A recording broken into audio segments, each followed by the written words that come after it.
To order the May 1st meeting of the Sacramento-Yolo Port District Commission and the Board of Directors of the Sacramento-Yolo Port Financing Corporation.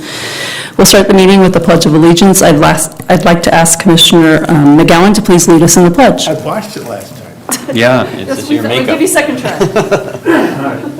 Pledge allegiance To the flag of the United States of America and to the republic for which it stands, one nation, under God, indivisible, with liberty and justice for all.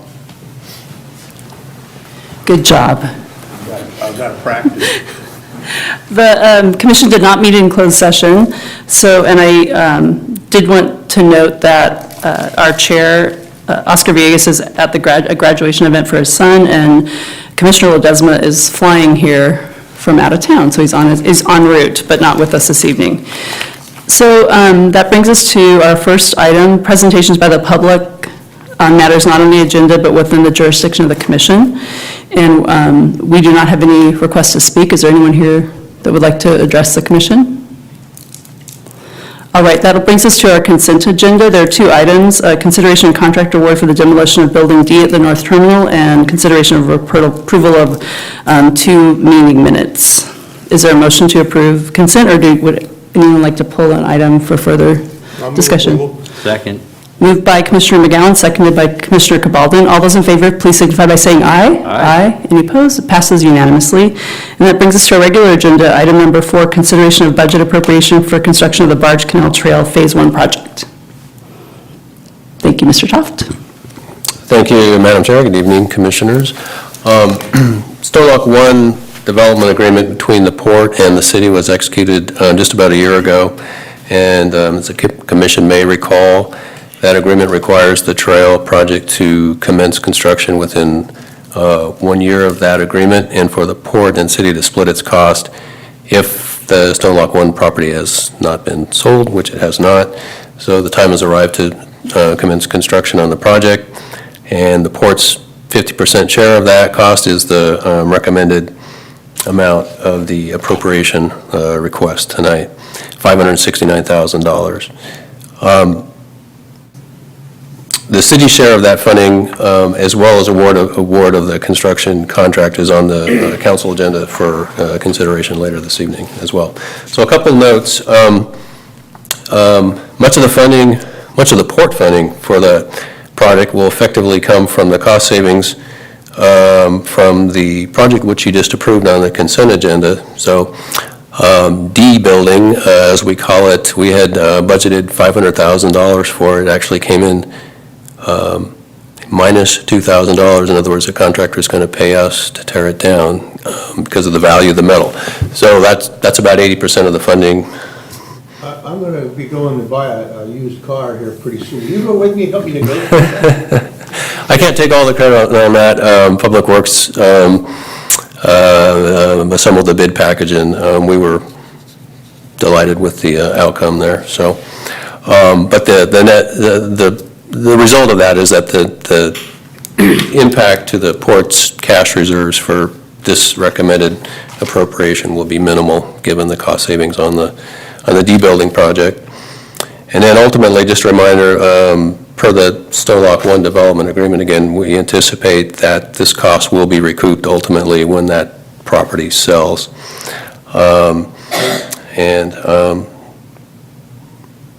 So staff is recommending the indicated appropriation, and I'll conclude my remarks. Thank you, Mr. Toft. Any questions or comments? No? No, I'm good. All right, looking for a motion on this item.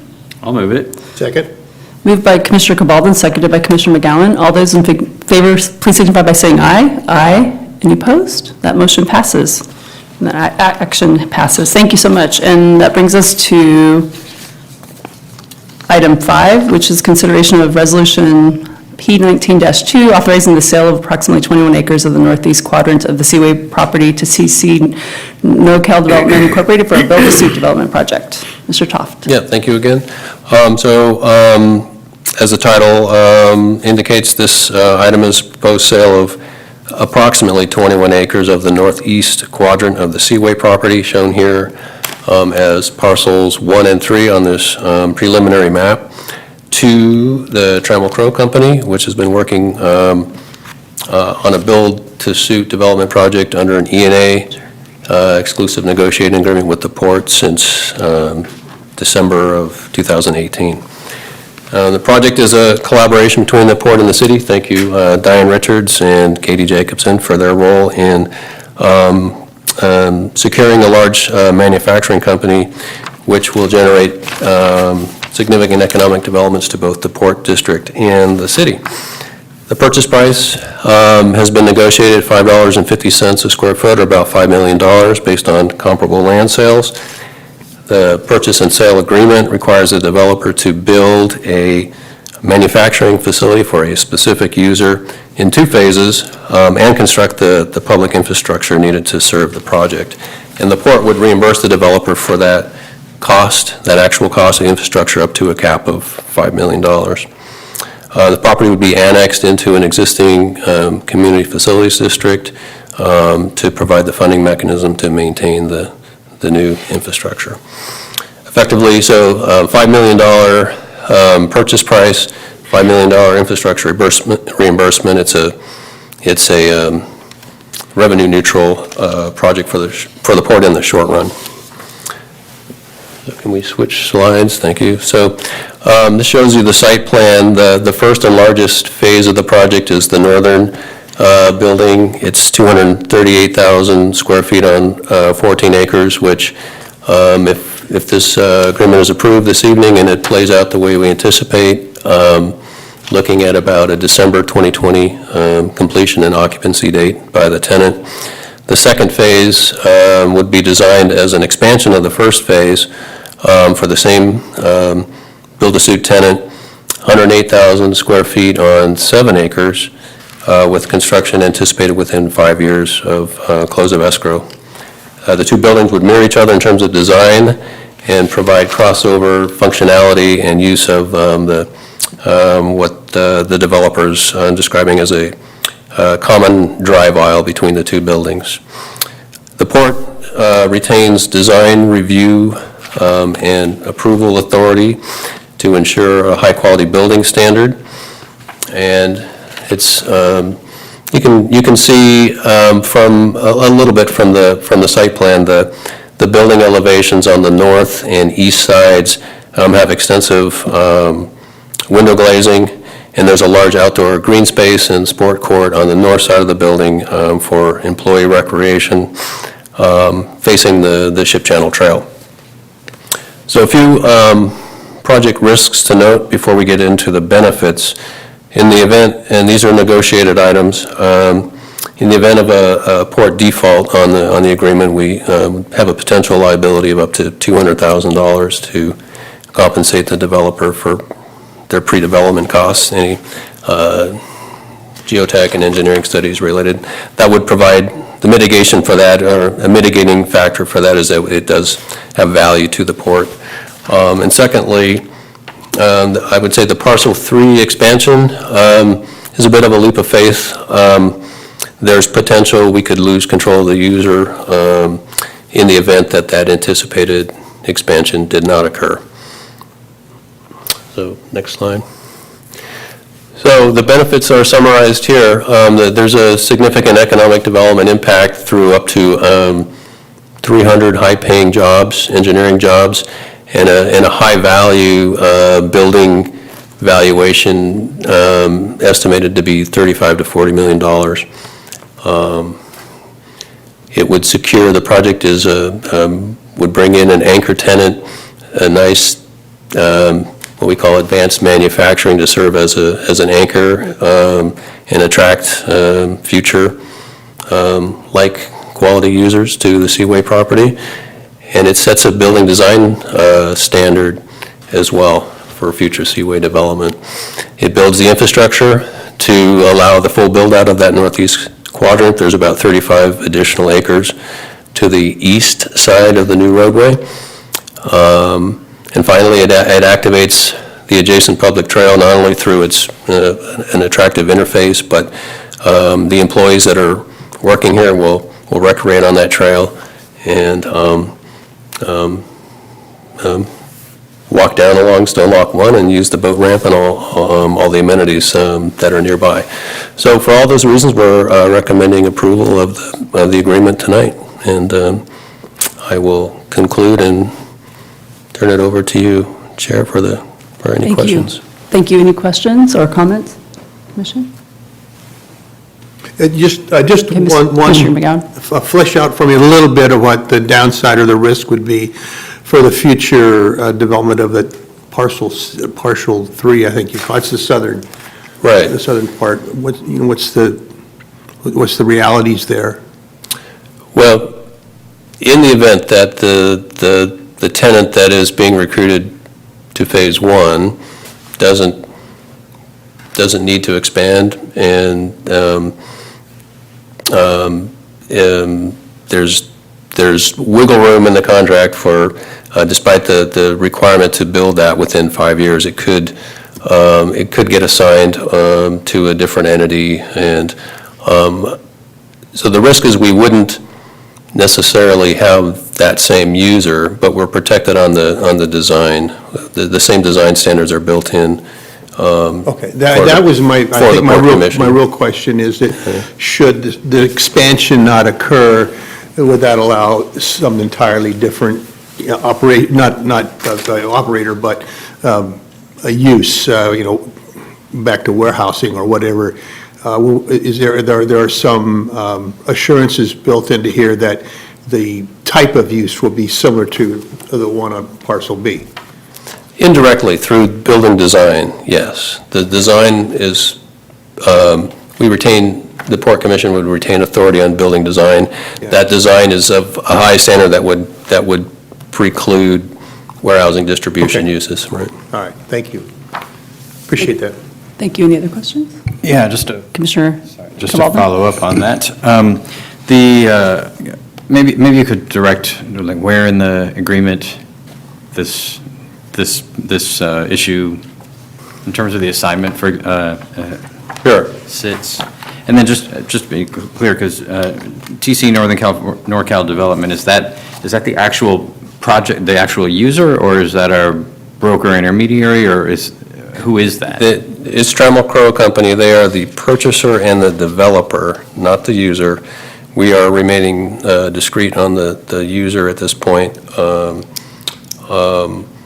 But they would be leasing the building to the user, which is being, the building is being built for. So bear with me here, and I'll look through the agreement. One provision that would be relevant is section 9.2 on page 10, which says on parcel 3, the developer shall develop a light industrial manufacturing facility. I think the other part that you're looking for, maybe 11.3, is one place. Purchaser understands and agrees the port reserves the right to exercise discretion as to all matters which the port is by law required or entitled to exercise discretion. There's also a design review provision, which is escaping me at the moment. That's the other one I was looking for. Right, there's provision in here, section 16, assignment, which says that the purchaser may not assign prior to close of escrow. So after they close and actually own the property, there is a possibility that they could assign the agreement. The obligations of this agreement are transferable to any assignee. So we're protected there. So I suppose worst case scenario is the user doesn't need to expand. The developer assigns the agreement to a different party, and a different project subject to the same design standards and the conditions in this agreement would still apply. The other section I was looking for is 8.7, which is specific to site plan and project review for parcel 3, so it refers to the city's project review approval and port design review. And then, of course, this is part of a PD, and the city has control over the permitted activities within that plan development as well. That's what I need to know. So is the agreement, is there something in the agreement that does tip it towards expansion of the of the user that is the, in some sense, the real party interest, at least from Yes. from my perspective? Is that somewhere in here? Yeah, section 9.2, parcel 3 development. Purchaser shall close on all funding and pull building permits for the building shell and site improvements on parcel 3 no later than 5 years from the closing date. And then diligently prosecute to completion. Okay, but that's the purchaser. So at the point that I mean, we're doing that, I want to emphasize, at least for me, I'm considering this for the purpose of supporting the project, not assigning TC, Trammell Crow, as we're not transferring our responsibilities as the developer of the overall site plan. So this is about the project itself, and so the parcel 3 is there for the purpose of being there for the potential expansion of the project itself. So what I'm trying to understand is if the project does want to expand in year 6 or year 4 or what have you, does the project have that right, or are they just one of any possible potential purchaser or lessees from TC? Well, certainly it is anticipated, and everything we've been, discussing with the developer and the user, frankly, is that they will in fact need to expand. The building is being designed as, with that cross-functionality, with that in mind. And I would imagine that that Trammell Crow's lease agreement with the user will include an option for that, a first right. In fact, I believe the property could be transferred to the user so that they are guaranteed expansion space when that need arises. But we don't know any of that, and it's not even referenced in the agreement as an objective or as an expectation. I mean, there's nothing about, I just don't want to end in a position where, yes, the user desires to expand, but someone else wants to build a cannabis facility or whatever that is permitted in the PD and is willing to pay a lot more than that user for parcel 3. And we have essentially transferred it to TC under this agreement, and the user cannot expand without meeting meeting some unexpected price point. So that's the concern that I have, and I don't. And from what you're saying, the agreement doesn't even put even a light foot on the pedal in terms of favoring the user's expansion over other potential users of parcel 3. And if it's just for anything, then we could hold parcel 3 and do that ourselves later, or we could guarantee to TC or to the user that we would transfer it for that purpose at a future point. But maybe you can help me understand why. Well, there is a requirement in the agreement for Trammell Crow to provide a lease agreement or a summary of that lease agreement, and if that lease agreement did include an option or some language that gave the user first right to that building or provided some connection to the second phase, that would be getting at least partially to where I think you want to be. Yeah. Excuse me, is that in there? Yes, it is. Okay. It's section 11.2.3. On page 14.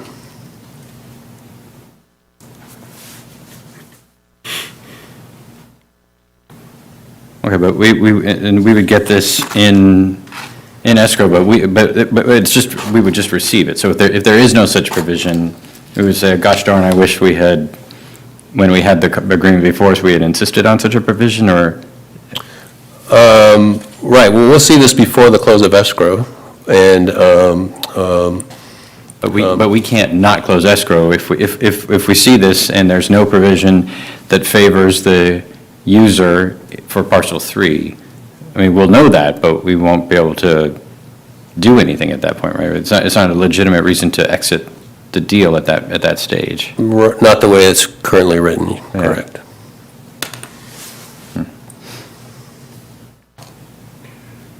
Well, Mr. Attorney, what do you got for us? Well, I'm mindful of negotiating during a meeting.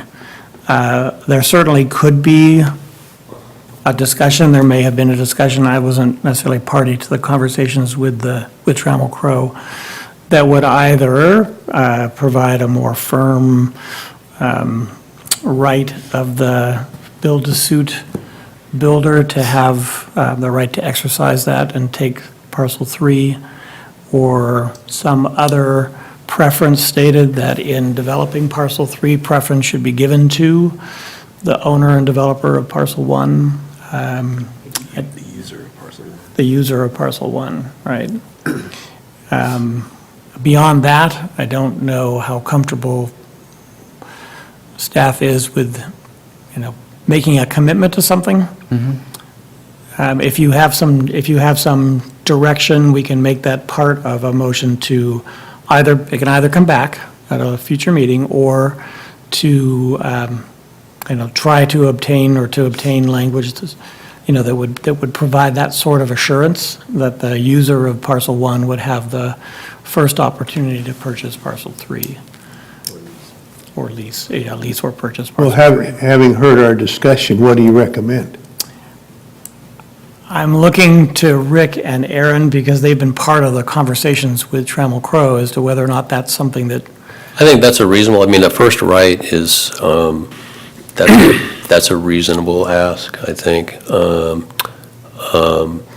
It doesn't require them to expand, it just gives them, and I think the developer intends to, and wants,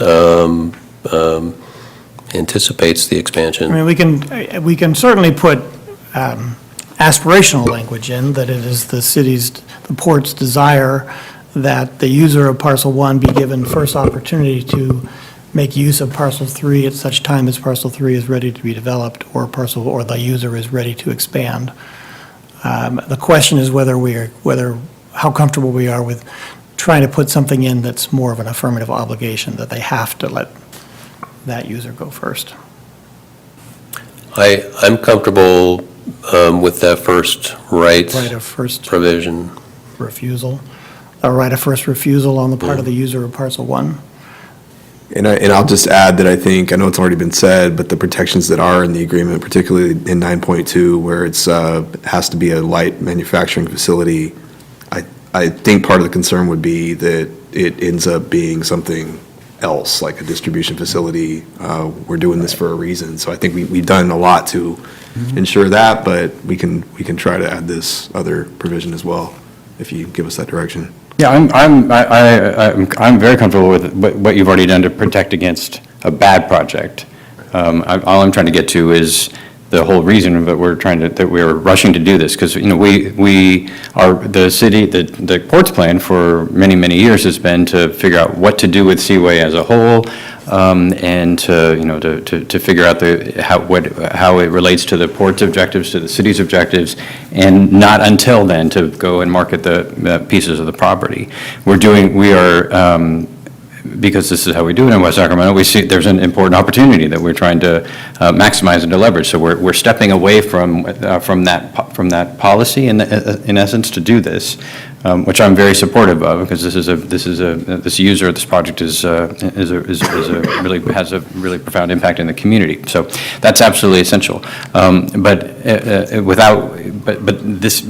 we're not doing that with the rest of the parcels in Seaway.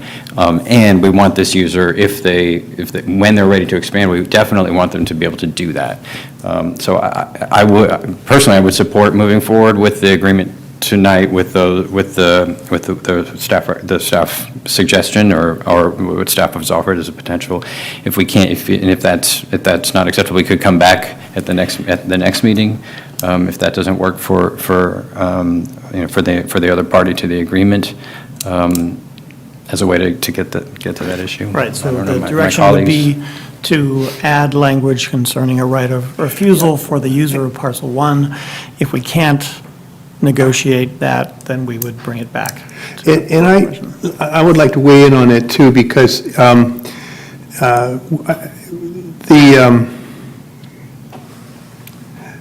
there's a lot of, there's a lot of enthusiasm, I think, a lot of high hopes and thoughts and aspirations that we're actually moving in the right direction there on this property. I mean, it's almost, not a joke, but the mayor and I, back in the day, we had some marked disagreements about what these uses should be.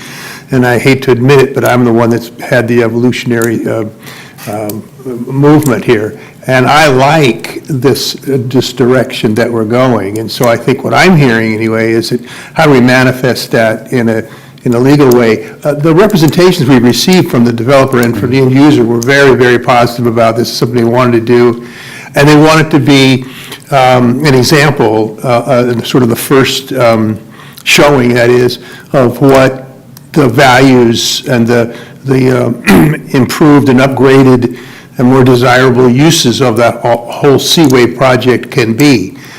So if we get that, I think the community is going to be very proud of that, and I think we'll be proud of our accomplishment there, because it's a big change from what probably was originally anticipated when all that property was put into an industrial park.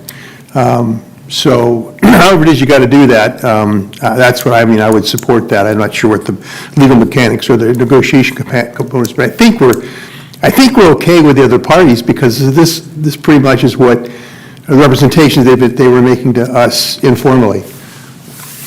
So I'd support the mayor's direction on this. And I think the recommended action as it's come before us allows for this addition in item 2. It says to execute the PSA in substantially the form with such changes, insertions, revisions, corrections. And I think the action that's before us allows for this clarification. Okay, yes. Okay. I think we can do that. Yeah, and I guess what I was, as the conversation commences with Trammell Crow on this, that, the extent that having to reschedule another meeting, in a month or two can be avoided. I'm perfect, there are a lot of different ways to describe, well, even both of you have described two different ways to solve the same thing. I'm comfortable, to within reason, if the chair and the vice chair, since in this case the chair isn't present, the chair and the vice chair together concur with whatever the outcome is to be able to move forward, and if they determine in their own wisdom that, they need additional direction from the commission, so we don't, so if possible, we can minimize the likelihood of having to come back at another meeting if I'm good with that. negotiations fall apart. So I'd make that motion. Moved by Commissioner Cabaldon, Second. seconded by Commissioner McGowan. All those in favor, please signify by saying aye. Aye. Aye. It passes unanimously. Thank you very much, and look forward to hearing back on that. Brings us to item 6, commission reports. Any reports from commissioners? I have none. Okay. Port CEO report. Two quick items. One, just a reminder that on May 10th, we are having the Lake Washington Cleanup Celebration event. It's out at the boat clubs at 10 a.m. Again, that's Friday, May 10th. And then second, I believe you all received the same email today about LAFCO completed our municipal service review for the port. It's a big document, but I'll just point out the two main points that we're looking at bringing back with potential changes going forward. They pointed out that we should do more frequent budget updates, so maybe working at a mid-year update would be something we can look at. And then second, they pointed out the cost allocation for the CEO/city manager position, maybe in their view a little out of balance. So we're going to look at the allocation of the whole CMO department as it relates to the port. We don't think the numbers change, but we think that maybe the allocations will change with the next budget. So I just want to give you our take on the report before you review it. So thank you. All right, thank you. Any questions? All right, looking for a motion to adjourn? I move that we adjourn. All right, moved by Commissioner Cabaldon, seconded by Commissioner McGowan. All those in favor, please signify by saying aye. Aye. We're adjourned. Thank you.